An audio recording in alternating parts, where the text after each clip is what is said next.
이야기인데요. 정말 이것은 우리가 꼭 했어야 되는 이야기가 벌써 나오고 있네요. 촛불 집회 노벨 평화상 추진. 네. 이거는 제가 볼 땐 추진위원회를 안 만들어도 노벨위원회 측에서 줄 것 같아요. 그러니까요. 이거는 아까 우리 유 작가님도 얘기했지만 인류사에 없었던 이 위대한 역사입니다. 아직도 쓰고 있습니다. 역사를. 그래서 저는 우리가 뭐 달라 이렇게 안 해도 알아서 줄 것 같은데 국민들이 다시 노벨 평화상 추진위원회까지 만든다고 하니까 이 적극적으로 지지합시다 하고. 네. 근데 이게 뭐 취지는 좋은데요. 사실 이게 서울시가 이미 작년 10월 달부터 노벨상 추천을 위한 그 TF팀을 가동하고 있었고 또 올해 자료들을 모아가지고 내년 2월 달에 추천서를 제출할 계획을 갖고 있었대요. 근데 그걸 갑자기 천정배가 마치 자기가 추천하는 것처럼 손가락을 살짝 얹은 듯한 느낌은 좀 들어요. 서울시는 이제 이것뿐만 아니라 2020년도까지 유네스코 세계문화유산에 이번 촛불 집회를 그 등재하기 위한 준비도 하고 있다고 합니다. 근데 이 유네스코 문화유산 한 3년 정도 이상의 기록들이 쭉 이렇게 쌓여야 그게 가능하기 때문에 2020년을 목표로 그 계획들을 서울시에서 추진하고 있는 과정인 건데 갑자기 이런 위원회를 만든다고 해가지고 천정배가 막 자기가 촛불 집회를 노벨상을 받게 해줄 것처럼 이런 식의 설레발을 치는 거는 이건 굉장히 얄미워 잘하는 짓이긴 한데. 그래 맞아. 아니 그러니까 천정배 의원은 좀 여기에 대해서 그 요건 해석을 내려준 거에 지나지 않고요. 지금 주체랄까요? 주도 세력이라기보다는 주도하는 곳은 서울시인데 그렇죠. 촛불 집회라는 게 뭐로 남길 것이냐 생각해보면 다 영상물이나 사진 이런 것들이 그렇죠. 주가 될 거라고 보는데요. 100만 명 넘게 모였을 때 촛불 파도 타기 와 거기 그러면서 계속 박근혜 퇴진을 외치는 그 영상 예술이죠. 그러니까 지금 현재까지요. 기네스북에 등재된 세계 최대 규모의 시위가 2003년에 이라크 전쟁에 대한 반전 시위였는데요. 이것은 한 도시에서 일어난 게 아닙니다. 전 세계 800개 도시에서 3,600만 명이 참가했습니다. 서울만 해도 한 도시에서 100만씩 모아버리는 그렇죠. 이런 사건이 일어났고 다음에 한 국가에서 일어난 평화 집회 최대 인원이 지난해 터키 이스탄불에서 일어난 반구테타 민주주의 집회에 약 400만 명 정도가 모였다고 하는데 이것은 이제 단일 집회인 것이고요. 그렇죠. 한국에서는 매주 몇 달간에 걸쳐서 20차 집회를 하고 1,700만인가요? 1,700만이죠. 모였다고 하니까 그리고 이건 결과까지 있어. 대통령이 탄핵돼서 물러났습니다. 그렇죠. 그러면 이거는 올해나 내년에 노벨 평화상 확실한 후보라고 저는 생각합니다. 네, 저도 그래야 된다고 봅니다. 그리고 이 촛불이 그냥 기존의 촛불과는 다르게 성평등한 촛불 문화가 이루어졌고 우리 방송에서 논란이 있었지만 또 평화에 대한 굉장히 이 수준 높은 게 있었었죠. 그러니까 이런 거 전반적으로 봤을 때 노벨이 지향하는 세계 평화 인류에 기여했다고 보고 이것은 자동으로 노벨 측에서 좀 주는 것이 맞다. 저는 그렇게 생각합니다. 그러니까요. 노벨 평화상이라고 하는 게 특정 단체나 개인만 받는 게 아니에요. 그럼요. 이름 다 붙이기 나름이잖아요. 역대 노벨 평화상 보면은 한국의 촛불 집회가 받을 가능성이 있고요. 저번에 왜 그 윤민석 작곡가 이야기할 때 그렇죠. 그때 대중음악상 특별상을 받은 게 촛불 집회입니다. 그걸 대표해가지고 음악을 만들었던 윤민석 작곡가가 받은 것처럼요. 한국의 국민들이 노벨 평화상을 받을 자격 충분히 있다고 보고요. 결정적인 것은 말 그대로 평화상이잖아요. 우리 집회는 평화 시위였잖아요. 단 한 명의 부상자 없이 끝난 세계 유례 없는 역사적인 이 촛불 집회이기 때문에 저는 한국이 두 번째 노벨 평화상을 가져오는 신기원이 만들어질 거라고 보고요. 지금 이제 노벨 평화상이라고 하는 게 전체 96회가 수상이 됐었습니다. 지금까지. 그래서 개인으로 이제 수상했던 분이 103명, 단체로 수상했던 경우가 26번 있었습니다. 공동 수상자가 있었기 때문에 그래요. 그렇죠. 네. 그리고 서유럽에서 이제 45명으로 가장 많이 나왔고 이제 아시아에서는 18명이 나왔었습니다. 전체적으로 따져놓고 보면 인원수는 서유럽이 월등하게 많지만 21세기 들어서는 아시아가 6명, 아프리카가 5명, 그리고 유럽이 1명, 북미가 3명일 정도로 21세기 들어서 아시아와 아프리카 국가들에 대한 수상자들이 집중되고 있는 이런 현상을 보여주고 있는 거죠. 그만큼 이쪽 지역에 대한 인권의 부분이라든지 뭐 평화에 대한 부분이 굉장히 좀 미흡했기 때문에 그쪽에 있는 수상자들이 많이 생겨나지 않았나 싶습니다. 그걸 한번 알려드려 볼게요. 1900년대 말고 2000년대 들어와서요. 첫 번째 노벨 평화상 수상자가 누군지 아시는 분? 2000년대. 네.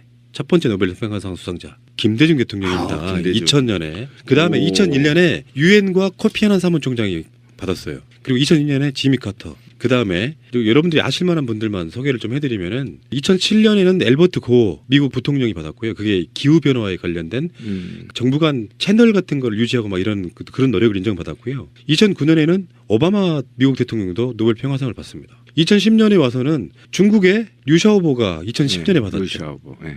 다음에 2012년에는요. 유럽 연합이 통째로 받아요. 그러니까 특정 개인에게만 주는 게 아니에요. 한국의 촛불이 노벨 평화상 받을 가능성은 정말 농후하고요. 굉장히 높습니다.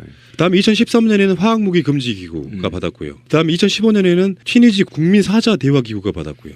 이게 이렇듯 어떤 그 개인의 어떤 활동보다는 단체라든지 범국가적인 또 범지역적인 단체들의 활동이 인정을 받아서 평화상에 수상되는 경우가 높았기 때문에 심지어 AIEA 그러니까 국제 원자력 기구 같은 경우도 수상을 하기도 했거든요. 2015년 같은 경우에. 잠깐 뭐라고 그랬어요? 2005년 같은 경우에는 국제 원자력 기구도 많은 논란 속에서도 그 평화상을 수상한 경력이 있기 때문에 우리의 촛불 문화 이쪽 이번 촛불 집회 같은 경우에는 충분한 수상 자격이 되고도 남는다고 봐야 될 것 같습니다. 1901년도에 시작한 노벨 평화상이 2017년 대한민국 촛불이 받는다면 역대 가장 많은 인원이 받는 거예요. 나 눈물 날 것 같아.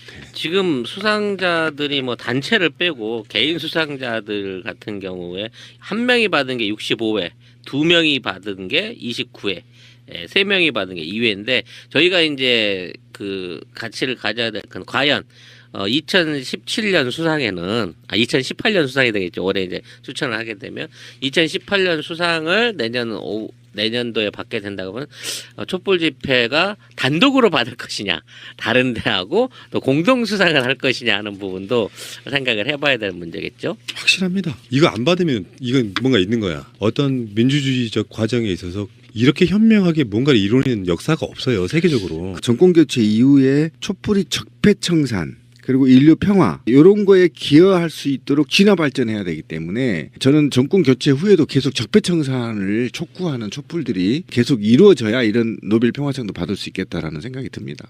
하여튼 국제 적십자위원회가 그 유일하게 1917년, 44년, 63년도에 3번 수상을 했다고 하는데요. 우리의 촛불 집회의 어떤 수상이 우리나라에게는 처음이자 마지막 단체로 받을 수 있는 평화상이면 좋겠습니다. 근데 서울시가 지금 박원순 시장이 한 말에 따르면은 촛불 집회 초기부터 자료를 모으도록 해 상당히 수집이 이미 됐대요. 그 다음에 광화문 광장 예술인 텐트도 포함됐고요. 최근에 지금 광화문의 블랙 텐트 천막은 극장은 이제 끝났어요. 예. 자진 해산했고요. 박근혜 탄핵 이후에 다음에 탄기국 텐트까지 모두 기록으로 남기겠다고 얘기하고 있어요. 한계국까지 이 열린 마인드 좋지 않아요? 그들 입장에서 보면은 또 이렇게 되지 않을까요? 또 스웨덴 가서 로비한다. 그렇죠. 김대중 대통령 못 받게 하려고 얼마나 많은 로비했는지 아시잖아요. 그렇죠. 이거 못 받게 하려고 또 로비하는 놈이 있어. 반대 로비. 맞아요. 근데 어쨌든 아까 그 잠깐 얘기가 나왔는데 그 예술인들 천막촌 있잖아요. 제가 어제 이제 거기를 갔는데 정말 환상적이에요. 그 예술품이 수백 종에 달하고요. 저항 문화의 상징처럼 느껴지는 그 예술품들을 저는 어딘가에 서울시가 좀 공원을 만들어서 촛불공원을 만들어서 그것을 전시를 좀 했으면 좋겠다. 야외 전시에. 예전에 고건시장 때 하려고 말았던 그 정책을 다시 부활했으면 좋겠다. 이런 겁니다. 그러니까 강화문 좌우에 민간의 땅들 전부 다 교보까지 전부 사들이고요. 그러니까 미 문화원 뒤로 원래 옮기기로 돼 있었잖아요. 노무현 대통령 때. 옮겨서 좌우측을 도로를 지화하고 민족광장으로 좀 만들면서 거기에 이순신 장군과 세종대왕상을 그렇게 크게 만들 것이 아니라 좌우로 역대 민족 열사들 독립운동가들 동상이 작게 해서 쫙 일렬로 가게 해서 그 완전 촛불 1700만의 촛불 시민혁명의 규모에 맞게 좀 민족광장을 좀 만들었으면 좋겠다. 그런 꿈을 좀 꿔봅니다. 그게 또 평화상을 받으면 그 평화상을 또 딱 강화문에 설치하면 되잖아요. 그러면 대한민국 평화의 상징이 되는 거잖아요. 그죠? 서울시가요. 네. 박원순 시장이 참 멋져. 대단하신 분입니다. 지금 뉴욕 같은 데 가면은 전광판 있잖아요. 광고하는 네, 거. 네. 거기다가 촛불 집회 영상을 집어넣고 이러이러한 서울로 놀러 오세요라는 걸 할 예정이라는 거예요. 오. 멋있지 않겠어요? 다이나믹 코리아 해서 뭐 태권도 넣고 싸이 넣고 하던가 보다 빨리 했으면 좋겠다. 25일 날 집회할 때 집회는 100만인데 외국 관광객이 막 몇천만 명 몰려오면 좋겠다. 그거 구경하러. 생각만 해도 그림이 좋고. 그림 좋네. 이거는 세계 어느 누구도 따라할 수 없는 이거는 자부심 가져도 되잖아요. 세상에 사람들이 못 믿었다니까요. 5.18 때 무정부 상태였음에도 불구하고 절도범 하나 없었다라는 게 정설이잖아요. 네. 근데 타 지역에 사시는 분들이 그걸 안 믿었어요. 설마 말도 안 돼. 100만 200만이 모여도 어떤 안전사고 하나 나지 않은 사고가 우리가 실제로 봤지 않습니까? 그런 민족이라는 거죠. 어떤 분들은 마음에 안 들어 하십니다. 화끈하게 때려 부시지도 못하고 평화롭게만 한다는데 사실 인류가 지향해야 될 최고의 방향성, 역사의 방향성은 평화입니다. 이제 우리가 그런 평화적인 시위를 통해서 아무것도 얻어내는 것 없이 머물러 버렸다고 하면 이 시위는 아마 다시는 대한민국뿐만 아니라 인류의 역사에 안 나타날 건데 이 촛불 혁명의 어떤 촛불 집회가 이루어내는 새로운 나라, 새로운 대한민국이 시발점이 된다고 하면 전 세계의 나라들이 우리와 같은 촛불 집회를 통한 정치개혁, 민중봉기 또는 새로운 평화와 정권 교체를 이뤄낼 수 있는 굉장히 중요한 시금석이 될 수 있는 집회였다고 생각을 합니다. 굉장히 많은 분들이요. 촛불 뭐 100만 200만 나와서 1700만 모임 뭐해? 뭐가 바뀌었냐 하시는데요. 그렇죠. 네. 하시는데요. 아니에요. 박근혜 내려온 것만큼 이렇게 놓은 것이 더 중요한 게 있습니까? 정권 교체는 다른 문제고요. 박근혜가 정확히 말하면 3월 10일 날 탄핵이 돼서 내려온 거잖아요. 박근혜가 취임한 게 2월 25일이에요. 1년 정도 앞당겨서 내려온 게 그게 보통 일입니까? 그래서 다른 모든 정치인들에게 그렇게 얘기하고 있잖아요. 정치 잘못하면 끌려 내려올 수 있어를 보여준 거지 않습니까? 이것만큼 역사 속에 이루어낸 건 없는 거예요. 박근혜가 단순히 끌어내려온 게 문제가 아니라 정치인들이 수십 년 동안 최소한 민주정부 이후에 10년 동안 국민을 게이트해주로 보다가 깜짝 놀라서 화들짝 놀란 사건이 있기 때문에 이보다 더 높은 가치는 없다고 보고 전 노벨 평화상이 반드시 대한민국에 촛불로 가져오지 않으면 이것도 새누리당 류의 사람들이 로비를 해가지고 못 가져오는 걸로. 그리고 노벨 평화상의 수상자는 우리 국민 모두고 그렇지. 민주의 영웅이었다는 거 자랑스럽게 생각할 수 있게 꼭 받아서 기념이 됐으면 좋겠습니다. 근데 숫자가요 5천만으로 하고 싶은데 탄기국 집회에 500만 나왔다고 하니까 4,500만만 할게요. 수상자. 박사모 제외? 예, 박사 먼저 해요. 제외. 그러니까 까지 유네스코 세계 문화유산에 이번 촛불 집회를 등재하기 위한 준비도 하고 있다고 합니다. 근데 이 유네스코 문화유산 한 3년 정도 이상의 기록들이 쭉 이렇게 쌓여야 그게 가능하기 때문에 2020년을 목표로 그 계획들을 서울시에서 추진하고 있는 과정인 건데 갑자기 이런 위원회를 만든다고 해가지고 천정배가 막 자기가 촛불 집회를 노벨상을 받게 해줄 것처럼 이런 식의 설레발을 치는 거는 이건 굉장히 얄미워 잘하는 지식이긴 한데. 그래 맞아. 아니 그러니까 노벨 평화상 추진위원회까지 만든다고 하니까 이 적극적으로 지지합시다 하고. 네. 근데 이게 뭐 취지는 좋은데요. 사실 이게 서울시가 이미 작년 10월 달부터 노벨상 추천을 위한 그 TF팀을 가동하고 있었고 또 올해 자료들을 모아가지고 내년 2월 달에 추천서를 제출할 계획을 갖고 있었대요. 근데 그걸 갑자기 천정배가 마치 자기가 추천하는 것처럼 손가락을 살짝 얹은 듯한 느낌은 좀 들어요. 서울시는 이제 이것뿐만 아니라 2020년도 이야기인데요. 정말 이것은 우리가 꼭 했어야 되는 이야기가 벌써 나오고 있네요. 촛불 집회 노벨 평화상 추진. 네.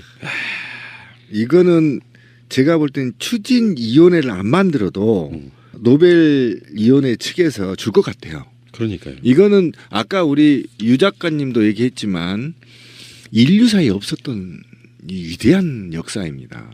아직도 쓰고 있습니다. 역사를.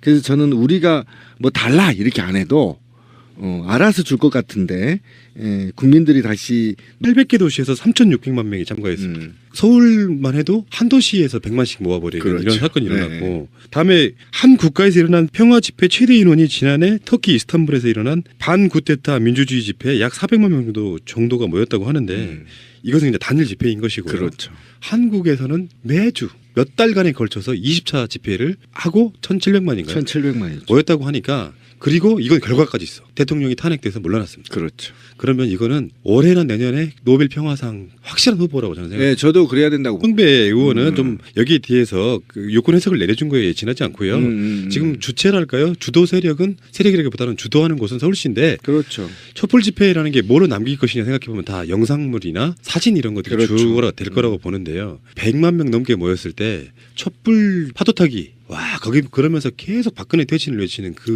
영상 예술이죠. 그러니까 지금 현재까지요. 기네스북에 등재된 세계 최대 규모의 시위가 2003년에 이라크 전쟁에 대한 반전 시위였는데요. 이것은 한 도시에서 일어난 게 아닙니다. 전 세계